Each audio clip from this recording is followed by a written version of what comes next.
Welcome to Trek Table, your Sunday weekly podcast holding Trek space for Black, Indigenous, Brown, women of color, queer or otherwise, and your allies. Hey, I'm your host, Alison De La. Hi, I'm your co-host, Claudia. Hi, I'm your co-host, Marie.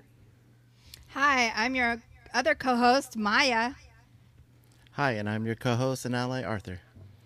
We're so excited for you to join us all for this episode 3 of the Trek Table, recorded in front of our live digital audience on Outpost 13 at twitch.tv/Outpost13, or watching us live at outpost13.org, or maybe you're listening on our audio podcast archives. Our opening track for this episode is titled Chicana Skies by the band Quetzal, off their album Quetzal. You'll be hearing several tracks from Quetzal throughout this episode of the Trek Table. Follow them at Quetzal Music on Instagram and see our show notes or the chat for a link to their merchandise and more. Yes, so we want to welcome you on this Stardate 021421. It's Valentine's Day. Many folks celebrate. And I just want to say thanks for coming and showing up for a conversation with women of color about Star Trek. And there's a lot of stuff going on in the United States and around the world. So I hope that wherever you are taking good self-care of yourself today. We also want to say, as part of Valentine's Day, we're super excited. Trek Table was able to do an amazing collab with a friend of the show. And so we just want to share some of that love. If you haven't followed us on Instagram or Twitter, we've been sharing these last couple days. One of my favorites, Dr. Hugh and Mr. Paul in their matching maroon jammies, brushing their teeth the first time in Star Trek, and helping us to voice the request. Talk nerdy to me. So yeah, Maya, I wonder if you could tell us a little bit about Rio and the celebration of these Valentines. Yes, Rio Yanez and I met during the MySpace days because of these Valentines. And I just have to say I was really grateful that he was willing to add to his already 15 years of making Valentines for fun, really. He doesn't always even, sometimes they get reshared and loved on, and people don't even know that he's been doing them for now 15 years. So it's his quinceañera, so to speak. And I also really wanted to, honor some of we were like, oh, do we go this season or touch on anything from other seasons? So there's just like one or two that are in future seasons. For example, this gato that I hope to learn more about, any animals in Star Trek. So thank you so much to Rio for the love. He doesn't always take requests. So check out his work on rioyanez.com. Amazing. Thank you so much, Rio and Maya, for that collab. All right, so we're going to bring in all that Valentine's Day love. We're going to acknowledge there's a lot going on in the world. And we just want to say welcome to all who enter. I want to thank you again for joining us and for listening either on the audio podcast at Outpost 13 or joining us in that Twitch chat. And we appreciate you listening to us and sharing. And whether you are a newbie or raised in a Star Trekking family, welcome. So whether you use Trek Table as your nerdy exploration or even a part of your weekly self-care ritual, Trek Table is a weekly space to put down the world for a second and come into the Trek space. It's also a space for Black, Brown, Indigenous, women of color to be a fan, a geek, a nerd, and explore the vastness of the Star Trek multiverse. Trek Table is also a place for allies to also come and engage and explore as well. This is an opportunity for us as allies to hold space and focus for insights, perspectives, and experiences that we may not be familiar with. And now that we are all here, we remind you that we seek to build an environment of mutual respect. There's enough hate going out in the world, and we do not need that here. So even if there are disagreements, please keep your phasers on stun. So all that being true, I want to thank you for coming to these agreements with us, and go ahead and invite you to center yourself, and maybe you have your cup of Earl Grey tea or something else that helps you enjoy this beautiful ritual. Go ahead and take a breath in through your nose and out through your mouth. Thank you. So let's meet our Trek table who's assembled today. I'm going to ask folks to go around, just quickly share your name, your pronouns, your access check-ins, and who or what are you holding Trek space for today. Marie-Reine, can I invite you to go first? Of course, happy to. So hi everyone, I go by Marie or Marie-Reine. I use she, her pronouns, they, them in solidarity, and access check-in. There have been a lot of helicopters in our area the last few days, and so you may hear a helicopter coming in through my microphone, and bear with me. And today I'm holding Trek space for all of the empaths in the world. Thank you. Claudia, what about you?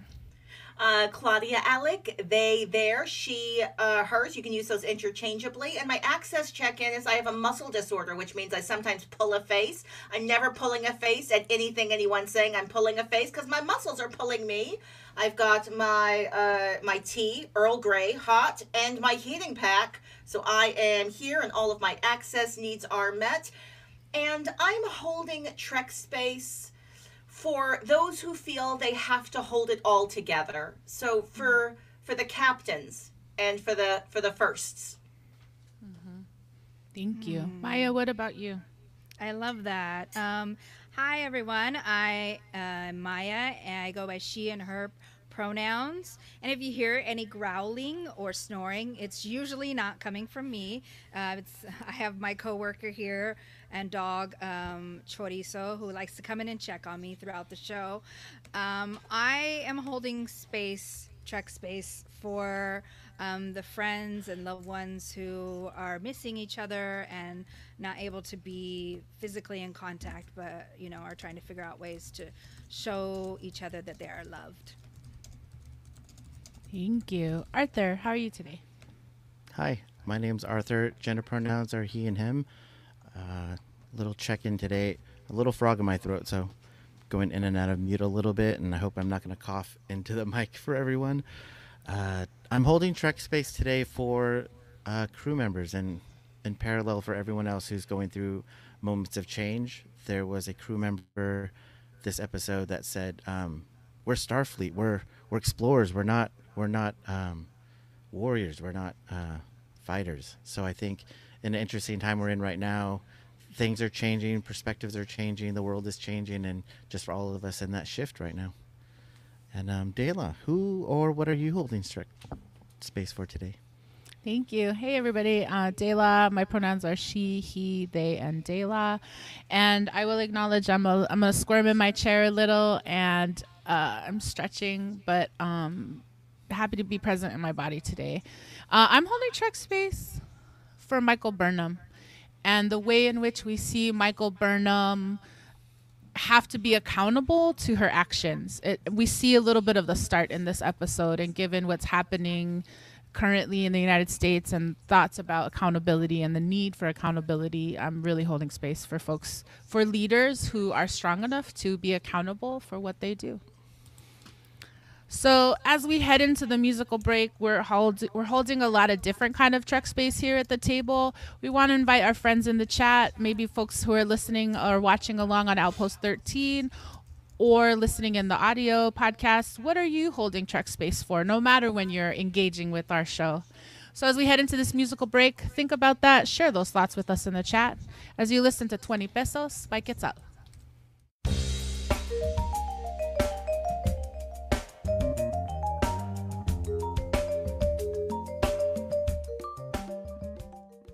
And today on Trek Table, we're going to explore Star Trek Discovery Season 1, Episode 2, Battle of the Binary Stars. We're going to explore this episode in a couple different ways. We'll play Popcorn Recap, our favorite way to recap the plot. We also are excited because Marie has questions today. Claudia's going to ask us Trek Table questions. Arthur's going to lead us through Discovery Design. Maya's going to help us walk that space runway. And I'll guide us through Thematix as we explore Captain Georgiou, Klingons, and colonialist ethics. Finally, we'll round the corner to signal boosts, final thoughts, and gratitude. And if you're like me and don't want to suffer any spoilers, no worries. We are thinking about you. So our Trek Table team is going to spend most of this show with only spoilers of this episode of Star Trek Discovery, Season 1, Episode 2. So for folks who have seen all the way through to the end of season 3, you'll have a special treat during Thematix.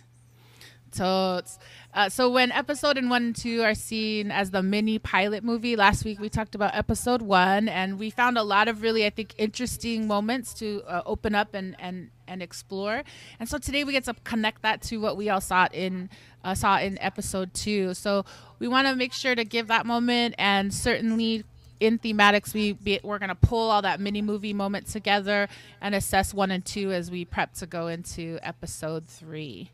So as we get ready to go into this week's show, we're holding Trek space for all those empaths in our lives, for folks who were rule followers but became rule breakers, for folks who are going first for the first time. We also want to hold space for folks who are missing each other, friends who are not connected but are trying to figure out how to show each other love across the miles. We're also holding space for folks who are dealing with moments of change, and folks who are also being leaders who are accountable. So let's go ahead and breathe all that in as we prep to jump into season 1, episode 2 of Star Trek Discovery. Go ahead and breathe in. And exhale. All right. So it's a special day. We're going to hold all that Trek space. And before we move on, really special segment. It's Valentine's Day. And I want to ask the Trek table, which women of color in Star Trek do you want to give love to today? Maya, can I ask you to go first? Sure. I really love Deanna Troi. She loves chocolate and desserts, just like I do. Has a bit of a sweet tooth. She's also, as the counselor, doing a lot of that femme labor of, helping people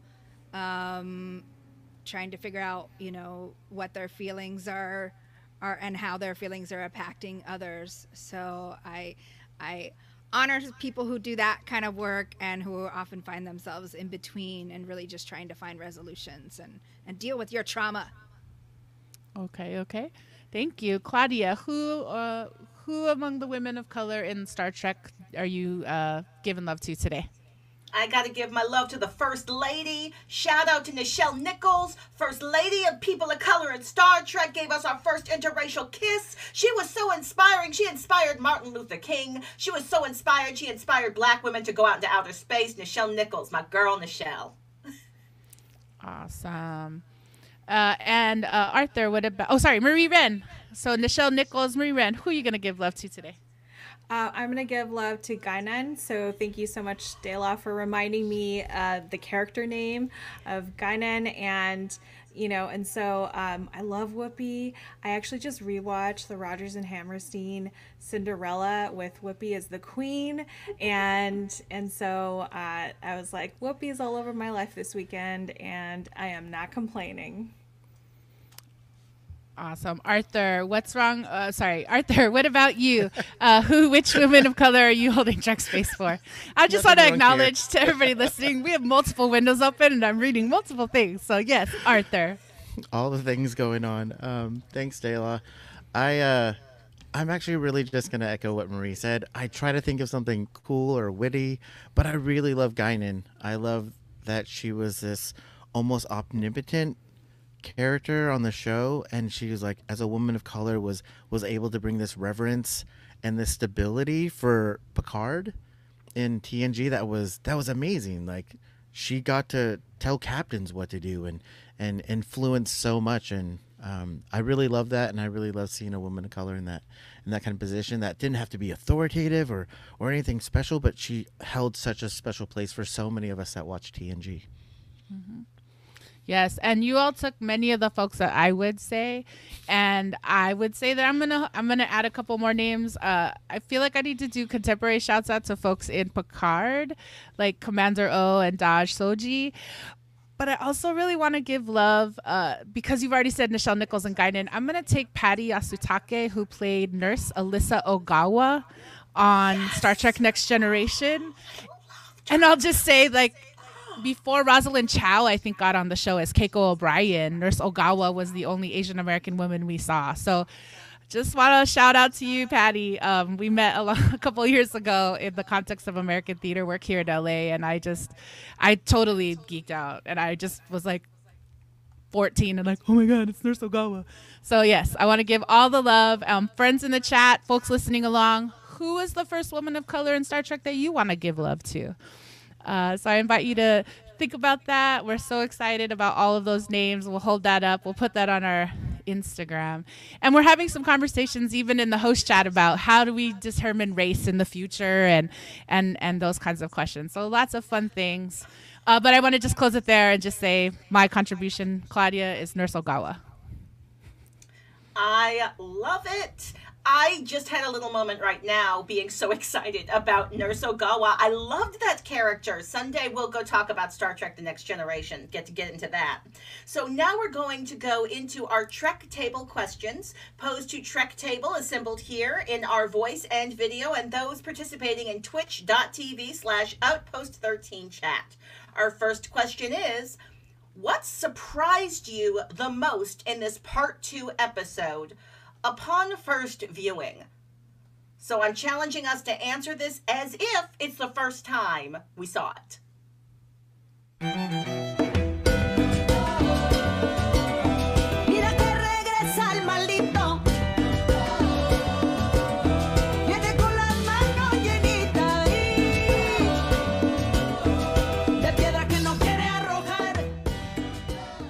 Excellent. All right, everyone. I hope that you are all thinking about what surprised you most in this part 2 episode upon first viewing. I'm going to start with Marie. Marie, what surprised you most about part 2? I'm going to go with the moment that actually made me gasp, and I was like, oh, was the moment I called bye Europa. So it was like, yeah, so like when that ship and then the Klingons and then the like, yeah, just kind of like, oh my gosh, and it was just gone. So that was my moment. De La, what was the moment that surprised you the most upon your first viewing? I think the thing that surprised me most in this second episode is that we saw Takuvma's death. Like, the ceremony of Takuvma's death was the end focus, not the Giorgio funeral. Like, the way they did that transition made me really, and we'll talk about this but just the way they centralized the Klingon experience and the loss, that really got me. I was like, whoa, okay, different kind of Trek. Yes. Oh, that's so different. Yes. Hey, Maya, was there a moment that surprised you when you saw this part 2 episode? I was so excited to have a woman in the captain's chair that I was like, wait, what? Spoiler.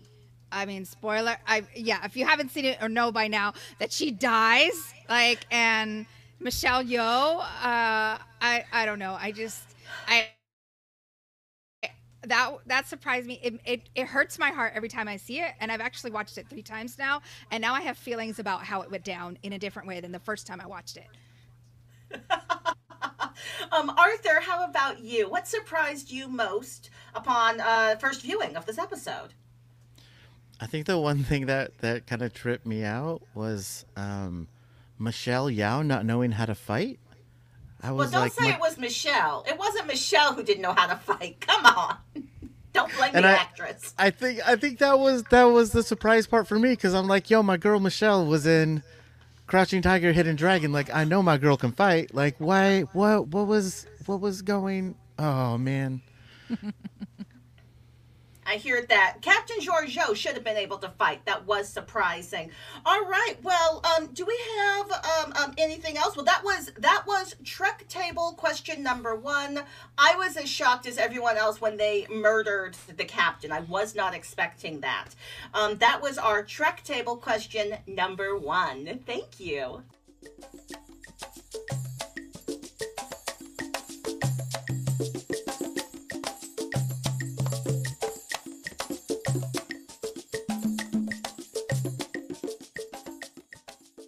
And with that song, that is our theme song, Matanzas by Quetzal, for our popcorn recap. So, the game is simple.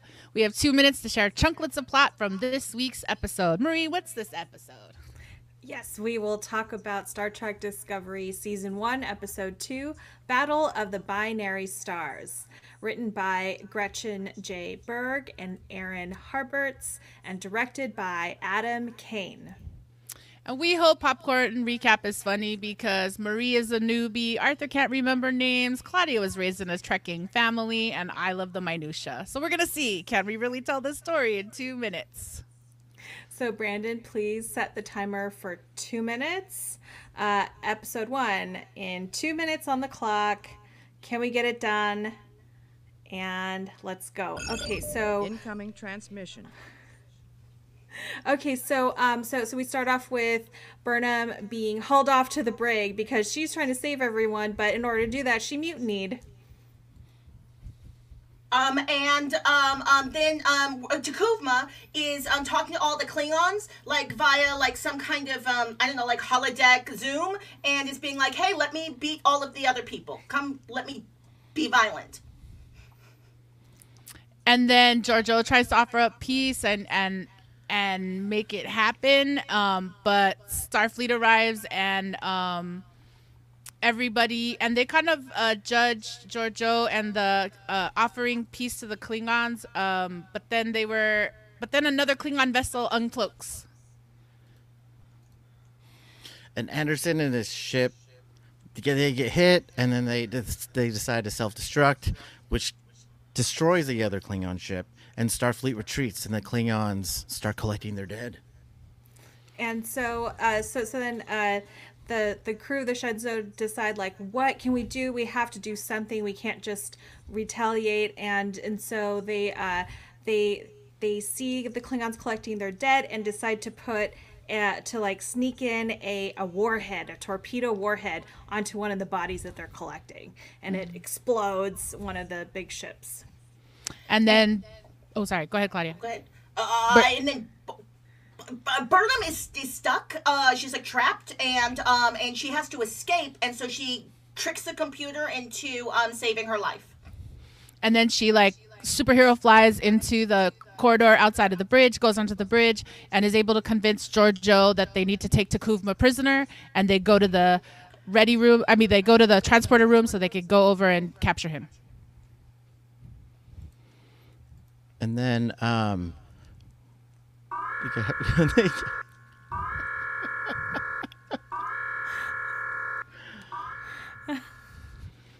we get close every week. That's where it is. Wouldn't it be nice though if that was where the story ended? Right? Yeah. Okay, do we want to include any like last words? Arthur, you were about to go, so give you a chance to help us finish out this recap.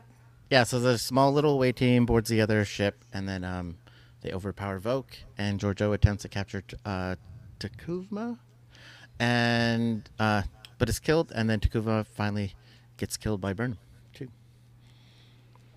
Okay, and then Burnham gets court-martialed and is sentenced to life imprisonment, and that's where we end.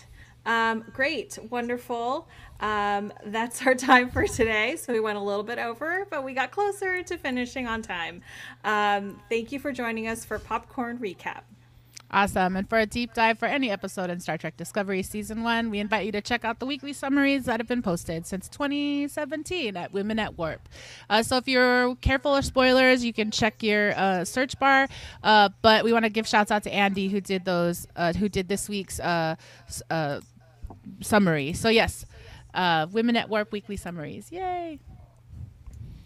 And for the weekly summaries for Women at Warp, we're also dropping a link for the chat if you guys are looking for those spoilers ahead. And now it's time for... Marie has questions. What does this mean? Marie has questions. What's happening? She did what? She's from where? She killed who? Here we are at Marie Has Questions, where we want to model being able to ask questions, especially when it comes to something as huge as Star Trek. There's a lot to know, and for someone who is more Trek light like me, I'm going to have questions while I'm watching something. So, okay, we have 2 minutes to answer all the questions I have for this episode, and I have my friends De La and Claudia helping me out. Brandon, can I get the timer, please. Incoming transmission.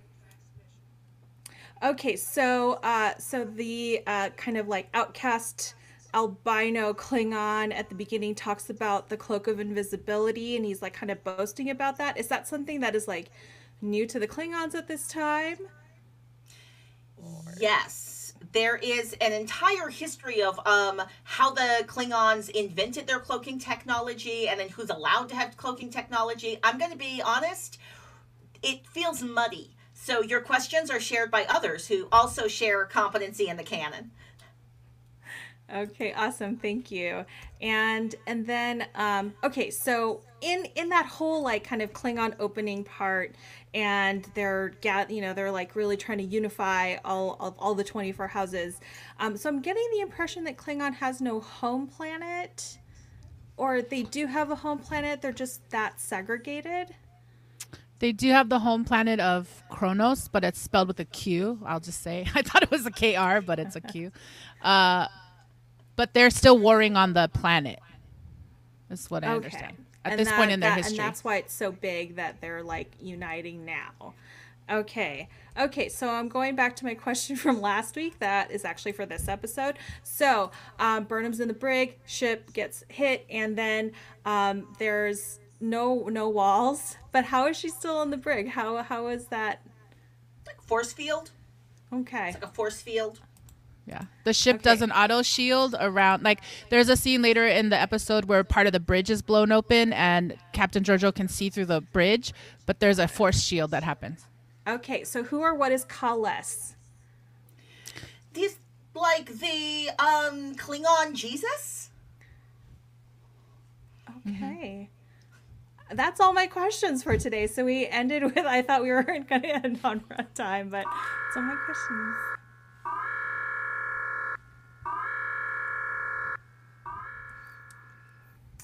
Just like me, efficient and on time. So, so that was Marie Has Questions. Yes, and join our mailing list by visiting TrekTablePodcast.com so that you can get all of our updates and be entered to win a Trek Table t-shirt and invites to our special after chat.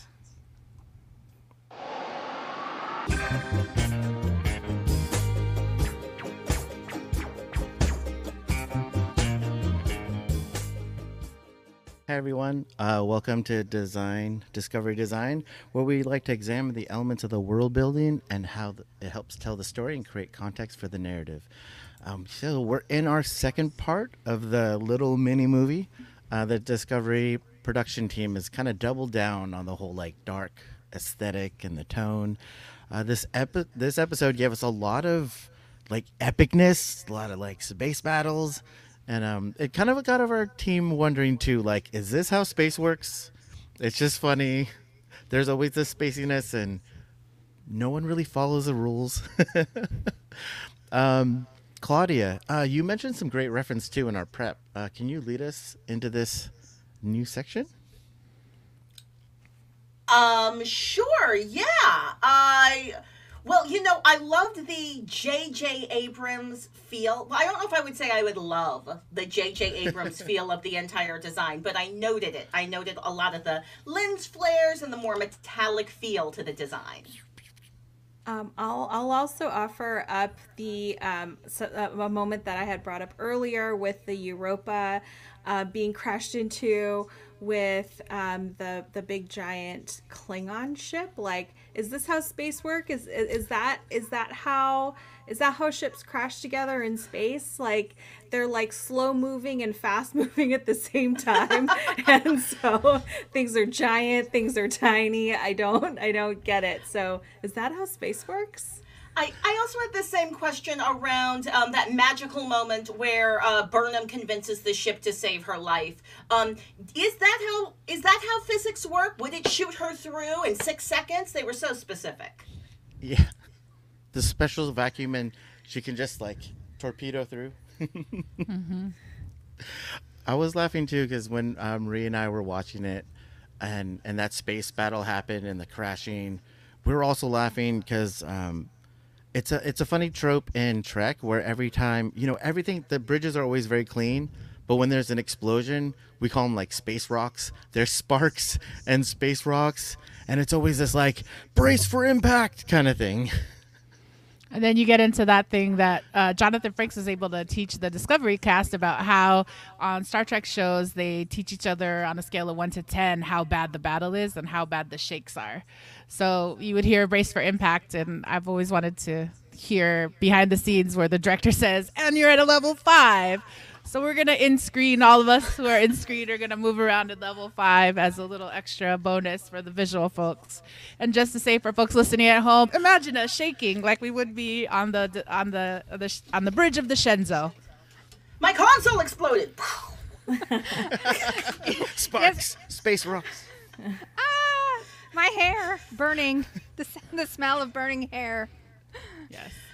But I will say they did take that kind of whole idea of kind of space rocks to a whole other level, where we do get to see later in the space battle, the side of the bridge of the Shenzhou actually blows off, and we get that force field moment or shields moment that Marie asked about in questions. Yeah, I never knew that would exist. I mean, whenever they're saying we only have 40% shields or 30% this or 60%, I'm like, but it's still there. It's like this web. And that's also what's keeping the sides of not only bridge, and they can almost see out into the space itself, but also the brig where Burnham is, being kept. That's wild. And when the dude gets blown out into space, poor guy. Bye. I forgot what his name was. Connor. Yeah. Bye, Connor. Helmsman Connor. That reminded me of another shocking J.J. Abrams moment. There was a television series that J.J. Abrams directed, and there's a famous episode where there's a love interest who's like, I love you, and then immediately gets hit by a bus. Spoiler alert for that TV show where Kerry Russell cut her hair. Yes, I'm seeing people remembering the moment. You see, these are iconic. A decade from now, people will be talking about that young man on the deck of Discovery. I went to a Grey's Anatomy moment where someone got hit by a bus, but that's just me. R.I.P. George. Okay, sorry. Our production coordinator mentioned too the Blue Power Ranger was in this episode somewhere. I think that was Connor. Oh, that was Connor. Okay, that's what we should do the IMDb, but we're so happy that everybody got to be in this He gave me episode. one of my favorite lines too, where he's like, "We don't do this. We're explorers. Yeah. We're Starfleet. We're not soldiers." Yeah. I know we're gonna discuss Klingon stuff going forward. There's a lot of Klingon stuff coming up, but was there anything particular that sparked interest this episode? I mean, yeah, I definitely want to echo the battle cruiser moment, and I'll say in spoiler zone some other things that moment reminds me of. I thought it was super powerful to watch. I felt like for the first time we got to watch the damage, and maybe we have seen it in other Star Trek, but watching the projection of Admiral Bennington, who AKA looks a little bit like Michael Anthony Hall from 16 Candles, but it's not. It's actor Terry Serpico, so shouts out Terry Serpico. Yes.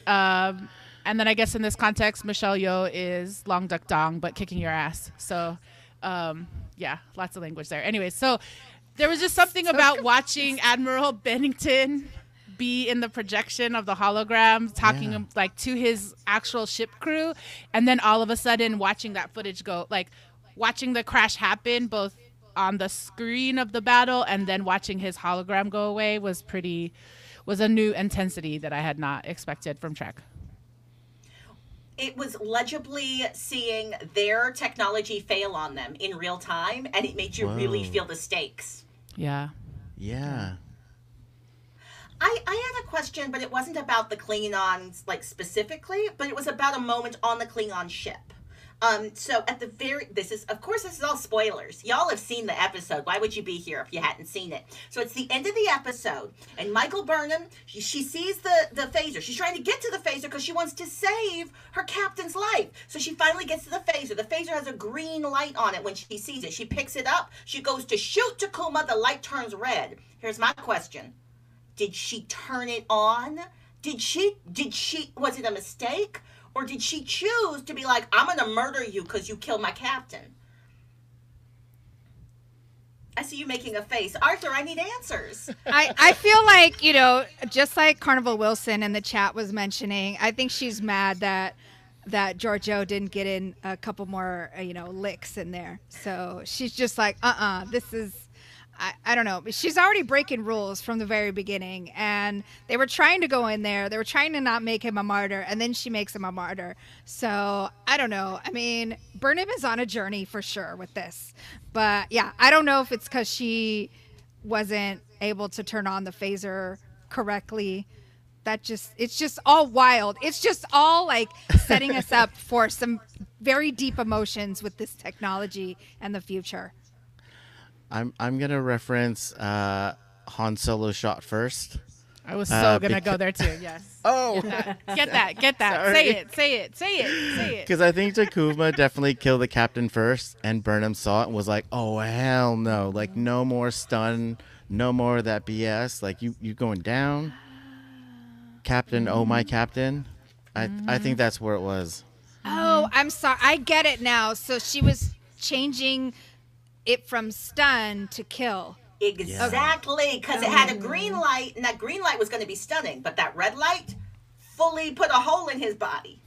But then, like, he died slow. I was surprised by the slow Takuma death that gave him a chance to be like, and my last words, I love you. You're the main character now. Everybody pay attention to this actor from now on. It's because so Shakespeare. I mean, the outfits, you know, and the acting. drama.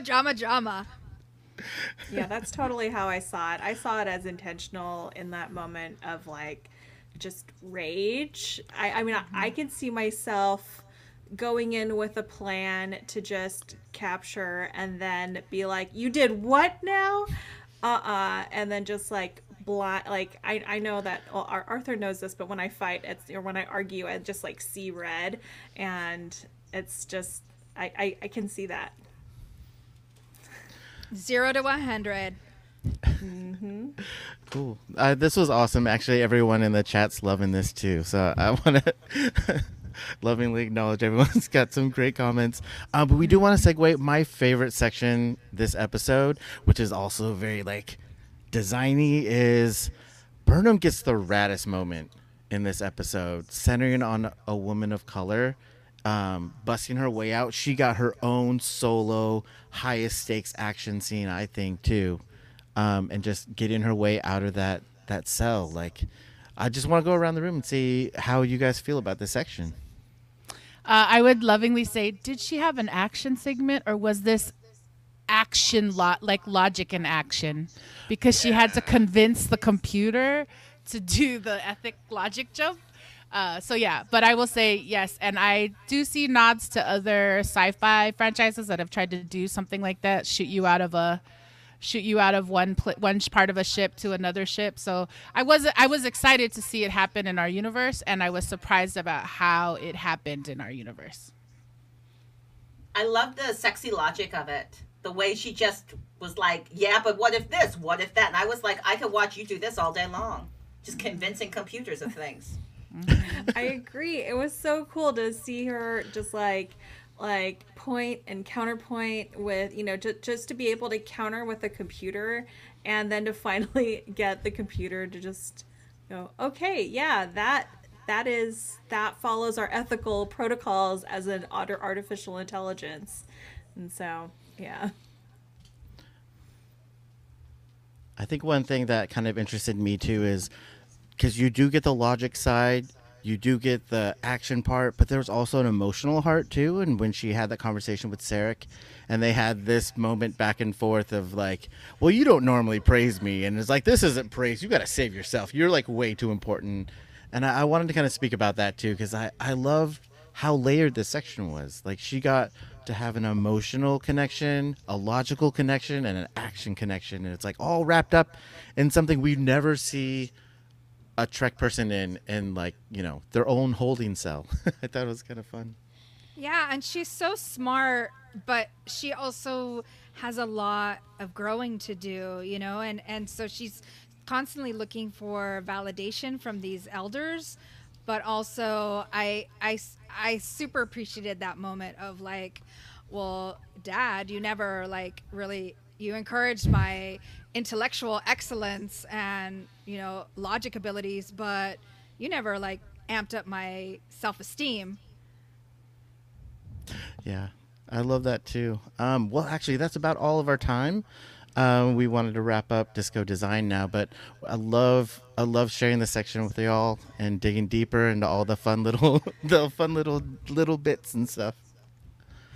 And as we head into our next musical break, we're going to treat you with Trek Table question number 2. Do you come to Star Trek for the exploration or the cool battles? Are you here for the fighting or the exploring? And we want to know why. Let us know why in the chat.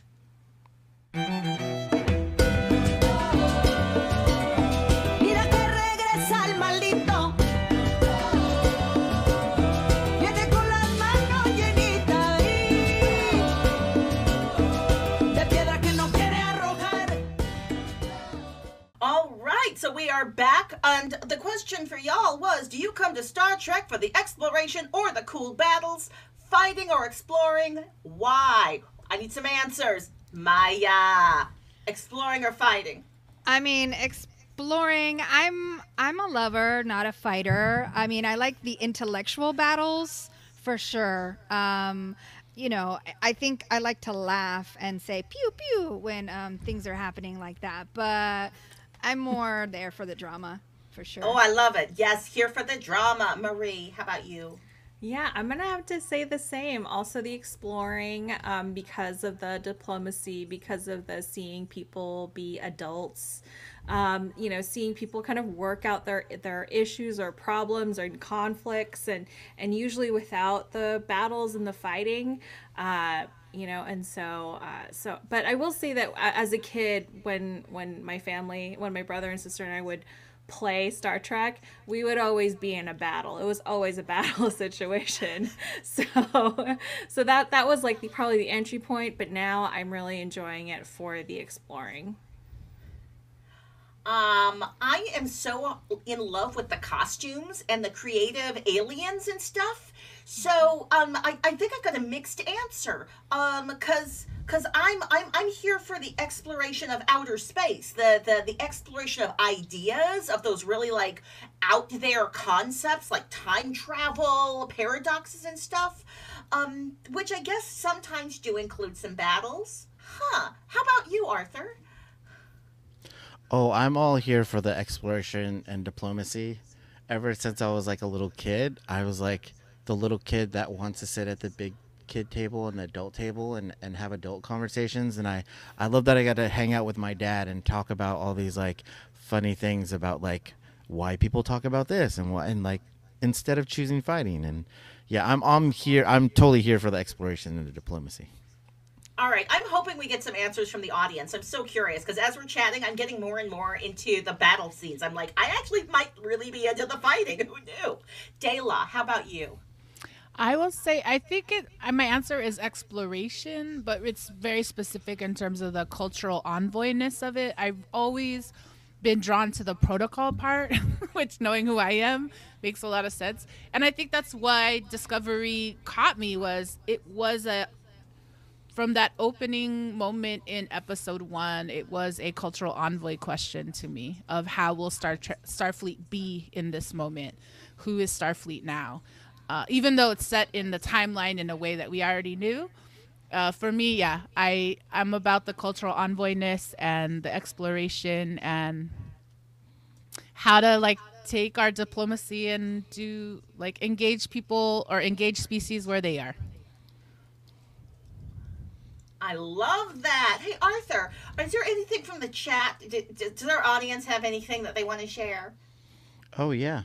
We have a really great comment from McCready13 saying all of it, but I will say the fighting is lame without the exploring element. Agreed. And Miss Seal, Miss Seal also says, as a newbie, I'm here for the diplomacy. Oh, Yes, yes, yes, and yes. And I'm just going to do an acknowledgement that the word lame can sometimes seem like an ableist term, but we understand that you are talking about how the fighting is not exciting without the exploring element. Loving it and totally here for it. And that was our Trek Table question number 2, which now brings us to our very serious ritual where we invite everyone to move around in their seats and screens because it's time for our Trek Table dance break as we move into the stars for Space Runway. Some of the eye-catching looks from function to fashion in the 32nd century.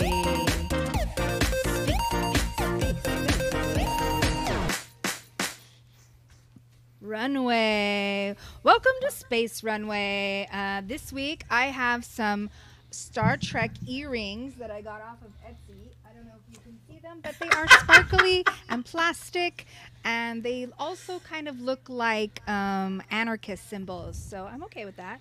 I'm also wearing a Star Trek shirt that I got as a gift, and so far I'm not exactly 100% sure who gave me the gift because it came in the mail. That person might have forgotten that they sent it to me, but it has a little like a rainbow coming out of so I've got my space fashion on, and I'm ready for our top 9. We have 9 looks, highlights from this episode. Ready, here we go. Number 9, Burnham's hair is on a journey.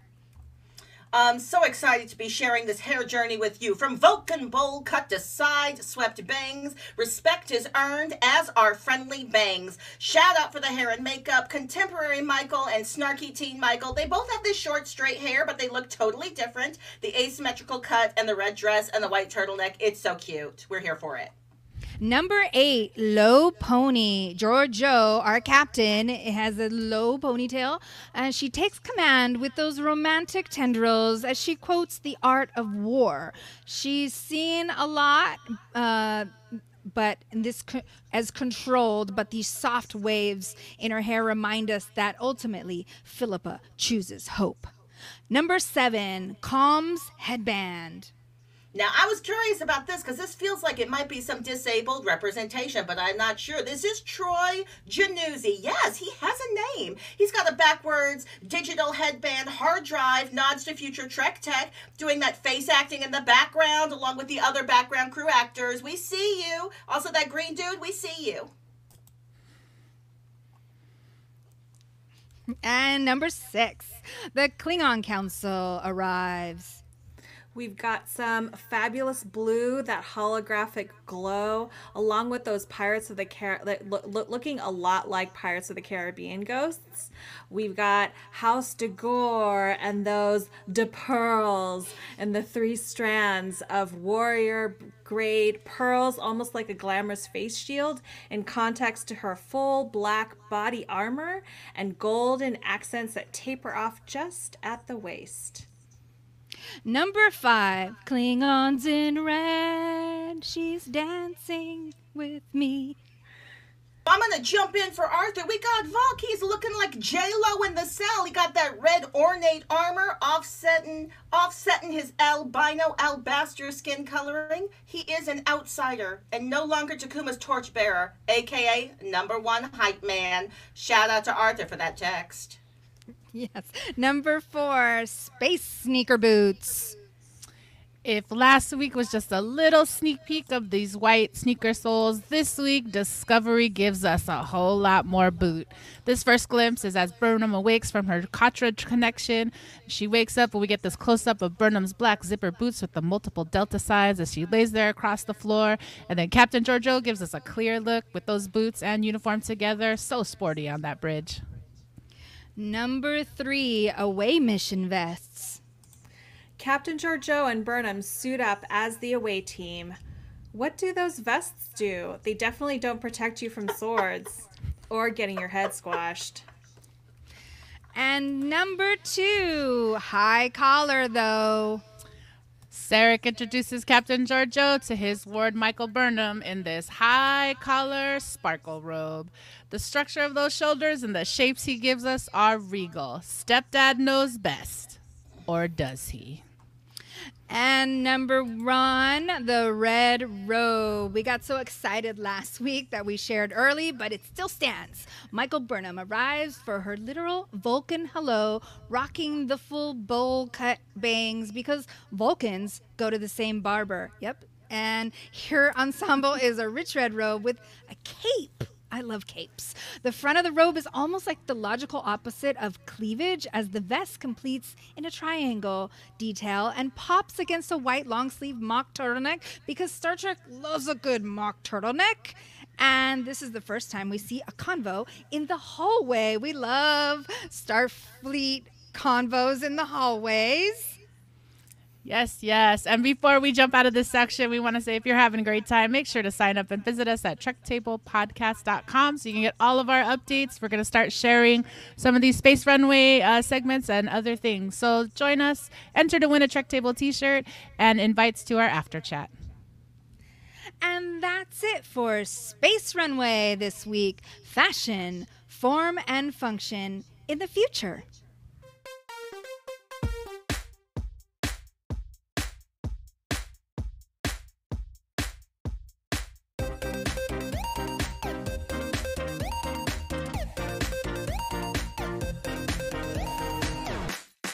All right, so welcome back to the Thematix section of Trek Table, where we get to dive deep into some of the themes and insights and reflections from each week's episode. And really, this is going to pull us all together with what we've been talking about all show, from Marie's questions and popcorn recap to some of the things we got to talk about in Discovery Design, as well as thank you, Maya, for that Space Runway. So the big buckets this week, as we mentioned, are Captain Georgiou, Klingons, and colonialist ethics. And I realize Captain Georgiou may not be a theme, but we want to talk about within Captain Georgiou the way she's sharing relationship and leadership with us. What are we learning from that arc where we see Burnham as the mutineer and the brig, all the way to survivor? She's able to, as we just talked about, she flew through that space tunnel for a second. We don't get to see her land, but we get to see her walk into the bridge, looking all suave with that amazing hair. And she partners again with Georgiou to say, hey, we could capture him and we have a new plan. So Georgiou gives us a lot of different kinds of leadership, and I just wanted to kind of open it up and see Marie-Reine and Maya. I know that you all are newbies to Star Trek and you've seen season 3 and now you're jumping back into season 1. And I'm just wondering, like, in this episode, since Captain Georgiou does die, what is your overall connect to her? What do you say about Captain Georgiou? I'll say that I really just enjoy her leadership style, her kindness, her thoughtfulness, and then also opening up to Michael Burnham about, like, this is the reason why, like, do you know the reason why I was chosen to be your mentor here? And the quote was like, I was a human who had seen a life of loss but still chose hope. And I think that quote just speaks so many words in terms of her outlook on life and how she looks out for people, her crew, and how that is the kind of person that Michael Burnham needed, because of the loss that, at least that I can conjecture from what we've seen so far of Michael Burnham's loss, and how she was at that moment when she was brought to Georgiou was, like, so opposite of Georgiou in terms of, like, very stoic and almost robotic, right? And so to kind of bring out that humanity. Yeah. Maya, what say you? Yeah, absolutely. I mean, it made me think about how when people experience a lot of trauma, and when we're kind of like going back and forth and debating about what somebody's experienced and what their behavior is because of that experience, absolutely being able to, not that you have to repress anything, but also that you figure out how you actually want to be in the world, like whether you want to you want to just move from emotion. And as someone who honestly, that's something I work with a lot, as an older person, in this part of my life, I'm able to kind of, manage my emotions. But as a young kid, I absolutely had those mentors that were telling me, like, you have all this potential. Why aren't you living up to your potential and stop fighting on the playground and, you know, and getting into fights? And so, that's what it starts bringing me back to, you know, like we have, a lot of us have reasons maybe why we should have anger or even sadness, or how that transfers right into, does that hurt turn into attack mode anger, or does it turn into sadness? Do you turn it on yourself? Do you turn it on other people? So I love the back and forth relationship between them, and that's why I was so sad when Giorgio gets killed, and Michael Burnham witnesses it, and the guilt that she feels, and we barely get a taste of what their relationship was. You know. Yeah. Thanks for opening all that up. Claudia, what about you? Like, no, I both of you, both Marie and Maya, I feel like it's all that, right? Yeah, Claudia. yeah. Well, I'm thinking about how this Star Trek is doing something different. Like, it knows, Star Trek Discovery knows that it is part of a lineage of Star Treks, and it's making some comments. It's making itself for a contemporary audience, and it's also making itself for an audience of folks who have been loving Trek for a very long time. It's telling a story about gender and leadership. We rarely see female captains, and I think it's saying something about leading with peace as well. And it's allowing us, I think that they're setting up a story for us to experience for the entire season. And I will admit, upon first viewing, I was angry about the story they were telling me with Captain Giorgio. But then later on, I started to feel better about it. Mm-hmm.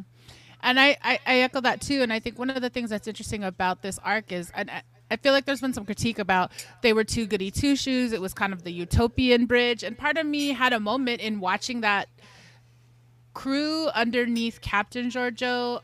It reminded me of leadership experiences I've been in with other women of color. And so when people were like, that's not real, I was like, oh, I've been in leadership huddles where that's real. I've been in an environment where women are affirming and people are engaging. And it's that emotion is also a valuable part of the information the team uses to make decisions. So I did think this was actually a really interesting relationship, and I just I cherish that we got it for 2 episodes, and I'm sad that we didn't get more. But I agree with Claudia. Like, when it happened, I was like, all right, you're setting up a thing. I gotta believe in the setup. I'm gonna follow along. So that's where I landed with Giorgio, and I hear a lot of exhales. So I know that was like, well, and also that she does have a sense of humor, though, right? With the put it in the captain's log. I'm not the greatest at the language, but you know, mark it that my 2 crew members actually had an agreement. That was so funny. Yeah, she says, Mr. Connor, mark the date and time. Yes. Was one of Connor's moments. Awesome. So, and that'll help us, I think, open up this next moment of like how we lost Giorgio, right? We lost Giorgio because of what happened on Takuvma's ship. So I want to bring Arthur into this conversation and let us wrap up a little bit some of the details of the thematic exploration of the Klingons and how we're feeling about them, because then we're going to kind of land in this last space with Thematix around the colonialist ethics that we see this version of Trek exploring. And I guess I just want to open up as we come into this. I love that in Space Runway we got the House of Klingon. Thank you, Marie, for telling us a little bit about House Dagor. But Maya, I know you and I were looking at different parts of this episode and just how much fashion we saw with the Klingons and the way that we were trying to discover these different houses. Yeah, and they're sort of ghostly presences, right? And so we can't necessarily tell the exact colors of everything, although in this image that we're showing you, there you could sort of see like maybe like blood warrior, you know, I don't know, but yeah, they're the diversity of the Klingons. They're not just all exactly the same. They seem to kind of be maybe representing different, you know, ideas about whether they're going to be in battle or whether they're doing something ceremonial, whether they're, you know, what they have on their head. That those pearls for me may represent something as well. So yeah, I was also I don't know if this is the moment we're talking more about the Klingons, but Yes. I did, as I was trying to find more information, as I like to do. I like to go down those rabbit holes on the internet when I'm probably supposed to be doing something else. But this current Klingon imaginary is based on a previous design of Klingons, I think for the first movie, which I haven't even seen. But so everybody has like these feelings about how the Klingons look, but that armor and also the face. So it's like, and this is pre-original series, right? So there might be something about where they're at in this time period that explains the differences. So I thought that was interesting. If you want to look that up, you know, you want to go down that rabbit hole of Klingons. I can't tell you exactly where it was because I had so many tabs open. But there's drawings that look exactly like the kind of modernized version, or they're not modernized because it's the past. But we're here. I don't know what the timeline is. Totes. Thank you so much, Maya. I want to invite other folks to share also other thoughts about Klingons. Arthur, welcome. Marie, I know you were having some thoughts too. Yeah. I think, you know, in adding on to like all of the questions and feelings and thoughts that I had last week, you know, I think that we definitely got to see a lot more around this. Like, well, I read it as an anti-colonialist stance of the Klingons, you know, like that the Federation is here to take away our you know, like our identity and our individualism as Klingons, and so like I see that as like wanting to resist what they saw as a threat to their cultural identity. And so and to speak to that cultural identity, one of the things that actually I feel like just stood out to me so much in this episode was when T'Kuvma was gathering the dead, and when he you know, like after the space battle, a bunch of people have died. There's bodies floating in space, and so he took the extra time after, you know, everyone has basically gone or retaliated to collect the dead, honor them, and you know, and that always makes me think about like how like in terms of what especially when, sorry, I'm going to start all over that whole sentence, but like especially when we get to fiction that is based around like post-apocalypse and zombie stuff, it's like, it's always like, this is like how we treat our dead says so much about who we are. And so that was how, so I feel like I saw the Klingons in a new way through this ritual that they so revered and honored and took the time to do. And then I was kind of upset that it got, you know, like taken advantage of, and because of this ritual that they were attacked or retaliated against in the way that they were. Mm-hmm. Totally. As we round out this part of the section and move to the next section, final thoughts on Klingons, Claudia or Arthur? I don't want to cut you off, Arthur. I think I have something that might be bridging. Do you want to go first, Arthur? Oh, sure. Thank you. For me, coming from design too, and being a designer and doing fashion and footwear and all kinds of stuff, to me, what's great is it made Klingons a non-monolith. I think in a time of post George R.R. Martin, where he really references real world things and real world experiences, you know, Klingons kind of look like a Baroque / S&M, the Cell kind of thing. It wasn't purely one culture, purely another culture. So we're getting this opportunity to see a non-monolithic culture. And it's just going to be interesting as we grow, and Trek does listen to its fan base. So it's kind of fun to see that, but in a way that it's also grounded and not completely clear. Like there's still some gray areas. And I think that's opens it up for interpretation, and that's what I kind of loved about this. Mm. Mm-hmm. Well, this is I have complicated issues with the Klingons, and I think I'm always going to have complicated feelings about everything in Star Trek, because Star Trek is doing two things at the same time. It's making me feel like my issues with colonialism and imperialism are being dealt with, and it's also making me comfortable with the contemporary colonialism and imperialism that I live within. So that's complicated. So I feel like the Klingons, they're framed as people of color. They're always people of color. It's nice that I'm now getting a story of there's diversity within that culture. They're framed as being deeply spiritual, with having deep ethics around that belief system. But they're also framed as being shady, as being liars, as being all about the violence, as being so self-destructive they can't even handle their own business, which is why you really need colonialism and imperialism. It's because those brown people, those wild Klingons, they don't even know how to keep their own planet Kronos together. They're a mess. They need Starfleet ethics and values. So it's complicated. We come in peace. Really, Starfleet. Let's talk about what you did when we were burying our dead. Mm-hmm. Yeah, and I think that's a great way to transition into this question of this colonialist ethics. And, you know, Claudia certainly is somebody who grew up in a Trekking family and watching the original series and all of the alls. I think this moment of really seeing Starfleet, and I had pulled a look for Project Runway, for Space Runway, to talk about House of Starfleet, and the moment when they sentenced Burnham, I thought it was so fascinating that we don't even see the faces of who those officers are. We just see the shadows.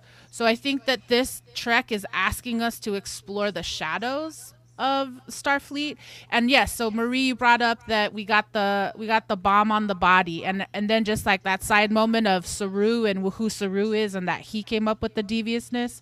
On the screen we're seeing a little bit of flash of that Burnham being court-martialed. We also get this equal time for humans and Klingons, and so even though in the script we're seeing some of this tension, those final shots of this episode allowed us to see more of the Klingons than I expected because of the way we framed it. So I just want to ask, as we think about the colonialism and the ethics of, and then just the computer and the fact that, it was cool Burnham got to logic up with the computer, but she still had to have a logic battle with the computer to save her life when ethical protocols should have dropped in, right? So I guess just my last question, knowing that we're going to have a whole season to talk about the ethics of this new Star Trek or this new experience in Starfleet, I'm wondering what's one thing that you are looking out for or curious about this season of Starfleet, or the ethics that's involved? I'm sorry, I totally muddled that question, but just I want to ask, as we intersect in this point, what are you thinking about when it comes to colonialist ethics? Are you feeling like we're about to get a new ethical structure? Are you feeling like we're going to interrogate more? I'm going to open it up that way. Marie, I know that was a muddy question. No, it's okay. I was just waiting to see if someone else had something to mention. But, this actually makes me think about borders. We sort of end this battle with the Klingons making their stance that Federation space is too close to Klingon space. And so okay, how do we draw borders in space? And what does it mean to run up space against, against other people's space? And so having not actually watched ahead, I'm really curious to see how, because I know that there are entities that like to push all the way and keep going until they're stopped, and so it's like, okay, so who's going to stop you? Totes. Yeah, I also think that there's like the smaller aspects, right? Like the character journeys, and how, kind of like just being able to see people perform differently within that structure, but also, but I was thinking a lot about a question that we had also last week about breaking rules and what that's, and so with that I was thinking about how, I see myself as a piñata breaker, as a rule breaker, right? Who likes to push up against, but also needs a system or needs something to push up against, you know, and that sci-fi allows us to imagine different worlds, because that's part of what we need. What art allows us to do is imagine different worlds, because how do we even imagine ourselves out of the systems that we're already in, even because a lot of times we're just kind of pushing up against them or challenging them, or, you know, trying to function within them. So for sure, I hope that that's part of the journey, and that's part of the conversation that we're having as I'm watching this, you know, as I'm just trying to you know, imagine something different than some of the suffering that we're experiencing right now too. Yeah, and I guess I appreciate us revisiting this, because I know that as we talk about it in design, like we're talking about this as a darker Star Trek, and thematically, and I feel like, I guess I just accepted when I met this series that this is where Star Trek needed to be right now, because I don't live in a utopian future of the 90s anymore. Not that the 90s was a utopian future, but it was at a certain level, right? So Claudia, I'm going to jump to you and ask last thoughts on where we are with this colonialist ethics. I'm fully agreeing with you. The 90s Star Trek was telling me a story. Well, I was getting in the 60s, I was getting told a story about utopia, and this is what the future's going to be like. And of course, that's not how it worked. It was all based on the 60s politics. In the 90s, we got the same thing. This is the utopian vision of the future. This show set me up to think I was going to get to see a season-long thought experiment between the peaceful politics and like the morals of the Starfleet way, and the Malcolm X Chakuvma character uniting through violence, but also having some kind of really deep spiritual ethic. And then they murdered that idea. They were like, hey, audience member, that's a really shallow idea, and we're not doing that. We're going to do something different. Have fun. We're taking you on a trip. Yeah, and I guess I'll say that we're about to go on this trip with them in episode 3, right? Like, we're about to take this trip. So I know there's more that we could say about this, and I know we're going to keep talking about it, but I also want to honor where we are in the Truck Table episode and say that I feel like we can move on. And we have a spoiler zone, so I want to just really quick shift us to that and just say that Thematix would not be complete if we didn't get into the spoiler zone. So the spoiler zone, it's now time to prepare for this zone. If you're not wanting to hear spoilers about Star Trek Discovery from season 1, episode 3 onward, that means that this is your time to turn down your volume and watch the time on your device. So if you're listening to our podcast or watching our live digital recording session, get ready to watch your playback clock or the timer on our screen. And when time is up, for those of you watching video with us, we'll wave our hands a little bit. And I'm going to give you a countdown. So when we say go, I'm going to invite you to turn down your volume for 2 minutes while we enter the spoiler zone. Get ready. Spoiler zone in 1, 2, 3, go. Incoming transmission. All right, can we talk about Detmer? Can we talk about Detmer? Please. Is like totally able-bodied and has 2 matching eyes, and like did they like? Ooh, that's interesting to me. Yeah, well, this is all she gets all that after the Battle of Binary Stars, right? I'm not sure. I can't wait to watch episode 3. Y'all, it's been a while. I'm rewatching it in real time. I don't remember. I just know next episode she's got some assistive devices, and I want to know the story of that. Totally, and I would say if folks are remembering tracking, I think Lieutenant Commander Gant, he's on the Shenzhou. He's on the Shenzhou bridge right now. He was the guy who the AI takes over, and he's trying to get Burnham later in season 2, and he's like crawling towards her while Spock tries to magnetize the floor. That's who that guy is. Cool. He's in this episode. And Connor too. Let's talk about the computer. So when Burnham is talking to the computer, that's fascinating because it's giving me feels for season 3. Like the Shenzhou's computer is dumb and will kill you, and you have to like go back and forth with it. But like two more seasons, that computer's going to save you without you having to ask. Mm-hmm. Oh yeah. Mm-hmm. Aren't there spoilers that you want to talk about? Oh, definitely the Sarek and Burnham. the mind melding. I forgot what it's called now again, of course. But Katra? Yeah, the Katra. We definitely get some awesome moments with that, and I love that even Sarah kind of sat on the table next to her. I clocked that. I was like, that's weird. Also, that's not how Katras work. Like, this is some new Katra stuff. We're gonna have to get into this in future episodes. There's some episode 8 Star Wars stuff. It's some Kylo Ren reach across the universe. Like, what? I did appreciate though that we did get caught, and I was trying to track the logic. I was like, oh, it happened when he had saved her from the Vulcan Learning Institute, and now it's reconnecting because she's about to die, and she just called him on subspace, and then he showed up.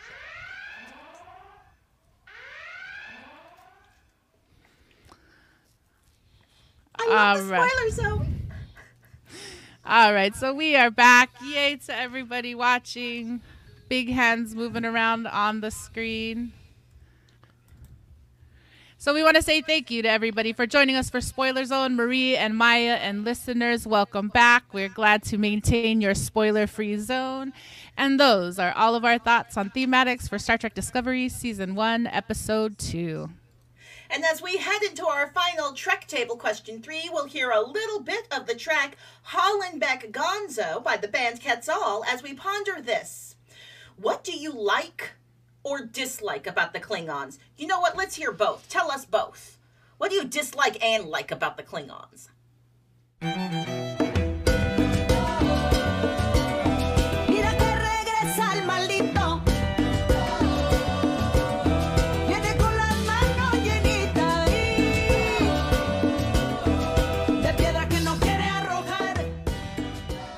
All right, that was Trek Table Question 3. What do you like and dislike about the Klingons? Name both. Arthur, what you got for us? Oh, I don't think there's enough time. There's so many things, but I'm not the hugest fan of the overtopness of this. I think there was a little too much rustic baroqueness in this, and the fires on the bridge of the Klingon ship. I don't understand. It's not very tactical. It's not very purposeful, and yeah. Hey Maya, how about you? What did you like and dislike about the Klingons of Discovery? I mean, I super love the idea of, when we entered, there's so much Klingon being spoken. I often, when I'm teaching writing or literature and people are like, oh, there's too much Spanish or there's too much other languages I don't understand, well, you have to translate. I'm like, no, like, we're supposed to feel like outsiders. We're supposed to get a different sense. If you're on the inside, if you brought your Klingon dictionary and you've been playing those tapes, then you understand. If you're a part of the Klingons, you understand. But no, we're supposed to get that kind of feeling of outsiderness, as we're in it. So I enjoyed being forced to, hear this whole language that some linguist came up with. Yes, and it's interesting. The Star Trek, the Klingon sounds different this year because they have literally larger teeth inserts. So, the actors are working extra hard to get that Klingon out of their mouth. It's a thick accent. Thank goodness for subtitles. I'm a big fan of the spirituality of the Klingons. I like that that's a consistent thing throughout. I like how they're doing the spiritual stories in this one. I don't like that they give me so many contemporary, Earth planet gender politics, where I'm like, why do Klingons have to be sexist like how we're, why are their gender politics weird like how ours are? That feels like lazy writing. That's a Claudia Alick opinion. Marie, how about you? I really like that last point, but I really like their current unity. I like how they've been able to unite as this front. And then I dislike right now how it seems like the creators have really doubled down on the othering of the Klingons and the look of the Klingons. Yeah, thank you. I would jump in and just say I really like the mausoleum ship that Takuvma has brought. I see it as, when he found his ship, it was his father's ship. It was derelict and abandoned. And I see how he has built it into this beautiful piece of art that is actually bringing his his community together. And I know Arthur doesn't, but I love the flames in the ship. I love that they figured that out. I have to believe that they're smart enough with their technology to run a flame inside a space that won't blow them up. So I'm all about burning the fire. And I love House to Kuvma when we have Golden Torchbearer in the center, Laurel in the white, Volk in the red. Like, come on, give me a flame. Is this how space works? Marvelous answers. I'm going to move us on, so we're going to miss out on our answers from the chat, but that was all from our Trek question number 3, and that was all for season 1, episode 2. Thank you, everyone.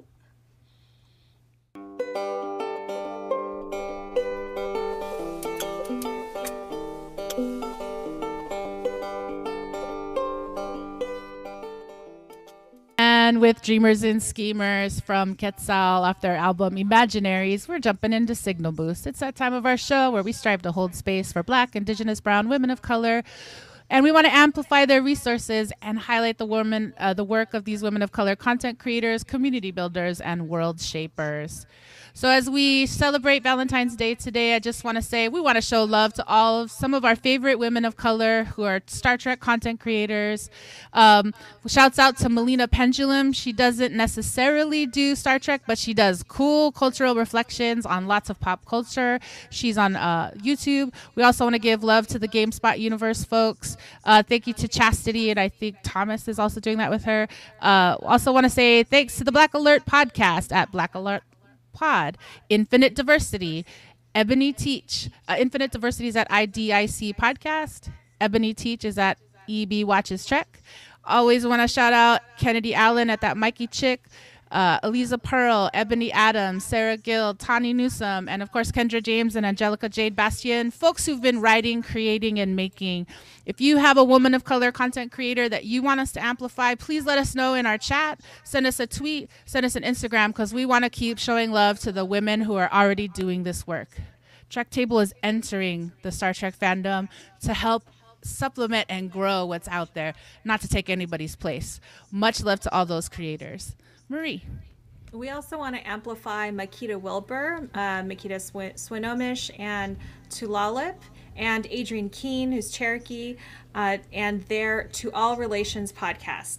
They recently released a final episode in their 3-part series entitled For the Love of Mauna, and in episodes 9, 10, and 11 of their show. This is an excellent listen, and we want to amplify these Indigenous women and this amazing podcast. For folks seeing additional grounding after the post-January 6th events, their final episode was recorded on January 7th and provides unique wisdom and insights. Follow them, like, and subscribe. You can visit their website at allmyrelationspodcast.com or find them in Apple Podcasts. Yes, and we also want to give, at the top of the show, we gave love and shout outs to Rio Yanez, who you can find on Twitter and Instagram and at Rio Yanez without the Enye. We were able to create a partnership with some disco 2021 Valentines. So check out, he does them every year. But we also want to hold up Tanzila Ahmed, a Muslim American poet, activist, and Valentine's Day card creator. She is celebrating her 10th anniversary for her Muslim V-Day cards. Follow Taz on Instagram at Tazzy Star, TAZZYSTAR, and check out our chat and episode notes for more info. You could still support her and purchase your Muslim V-Day cards for a belated love or preparing for next year. Yes, and last but not least, we want to hype up Crystal Sparrow's new article on StarTrek.com about Michael Burnham. Now, this is a spoiler alert. If you are joining us and just starting Discovery Season 1, don't go to this article quite yet. But if you, like many of us, have been watching the show and you're ready to see and read about what Crystal's given us, Burnham can truly have it all. That's what she's posing in this article. So we want to amplify that. Check our episode notes or links in the chat for that. And if you know a woman of color creator that you want to amplify, don't forget to let us know by following us on Instagram or on Twitter, or you can send us an email at trektablepodcast@gmail.com. And that is our signal boost for Trek Table episode number 3.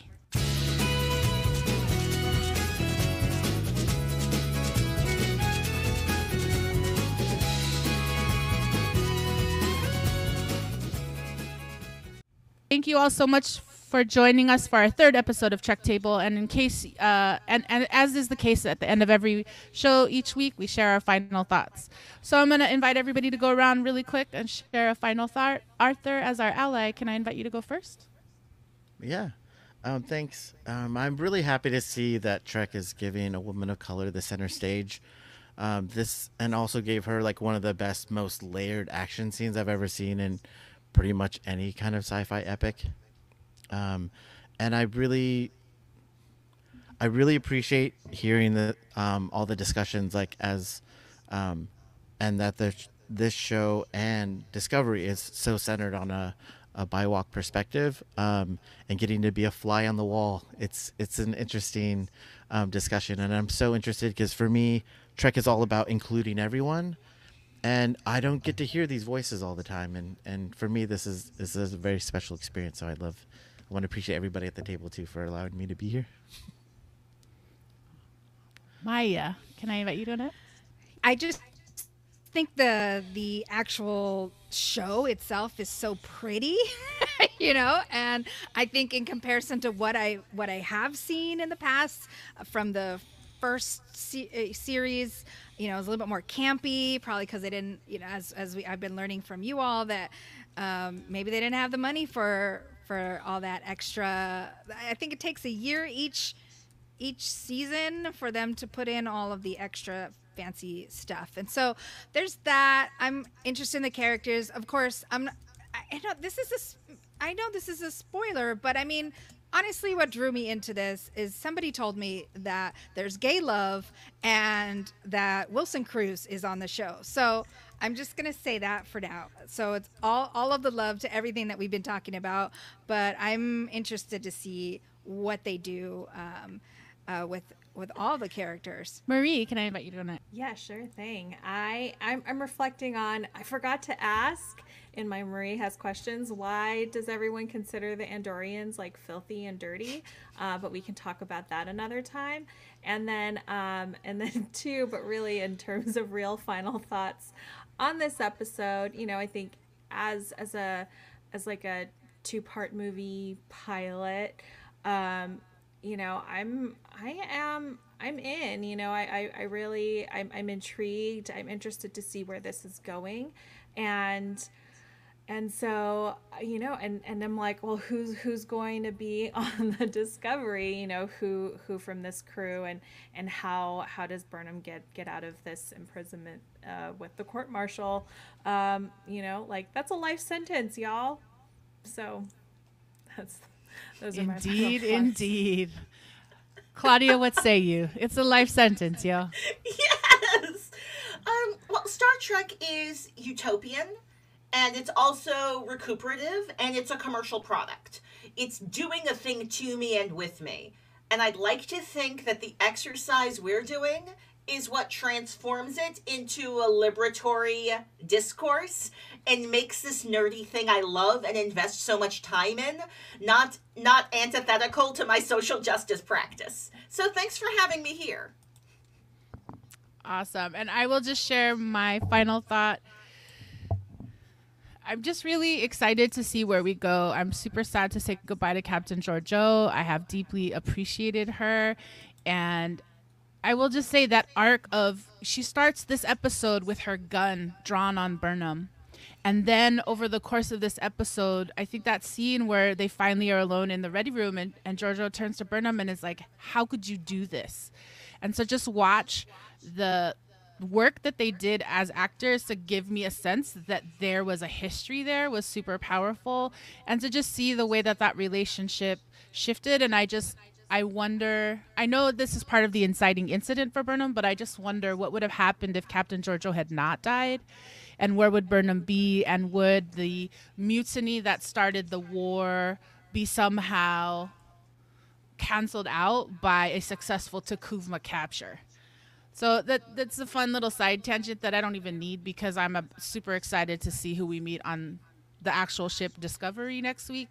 But I just wanted to say that I've thought a lot about how they that arc went, and so I'm just curious about how is Burnham, like Marie's question is super relevant to me. How are we going to get out of this? And does the arc we're about to see, does it get us where we need to go? So I'm super excited, and I just thank you, Discovery.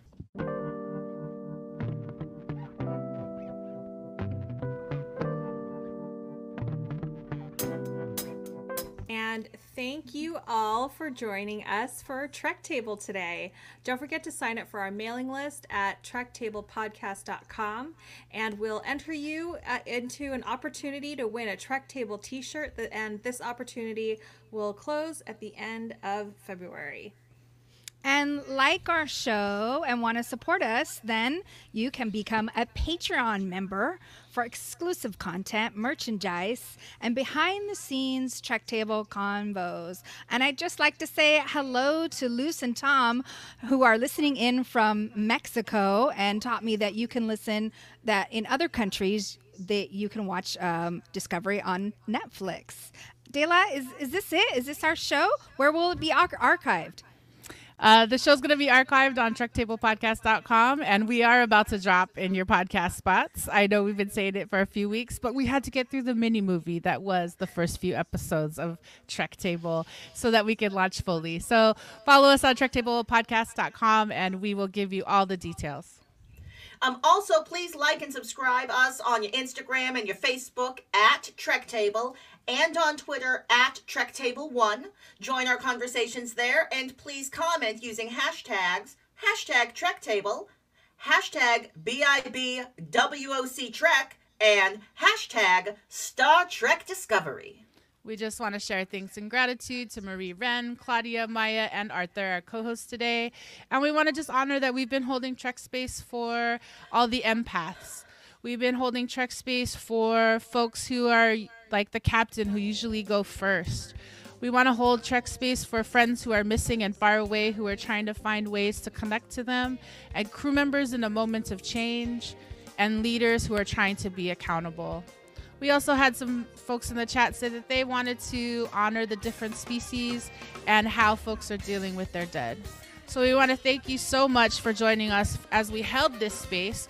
As this ritual comes to a close, thank you to the Trek Table production team, executive producers Luz Viminda Jadiwala and Alison De La Cruz, co-producer Arthur Wong, and production coordinator Brendan Chang, artist coordinator Terry Hashimoto, social media manager Isil Borlasa. Deep gratitude and thanks to Outside In Theater. Extra thanks to Jessica, Paul, and Matt. Thanks also to Geekish Network, our exclusive partner on Clubhouse. Thanks to Francis, Collado, and Visual Communication. And thanks to all of our friends across the Star Trek universes. And finally, the deepest thank you to you here on the Twitchcast or the podcast or on our YouTube archive. Thank you for showing up for our conversation and centering women of color in Trek. Trek Table is a service mark of De La Projects, LLC. Thanks for coming to the Trek Table. So let's close this ritual. Go ahead and plant your feet flat on the floor and take one more breath in through your nose and out through your mouth. Thanks for joining us, and we look forward to holding Trek Space for you again soon.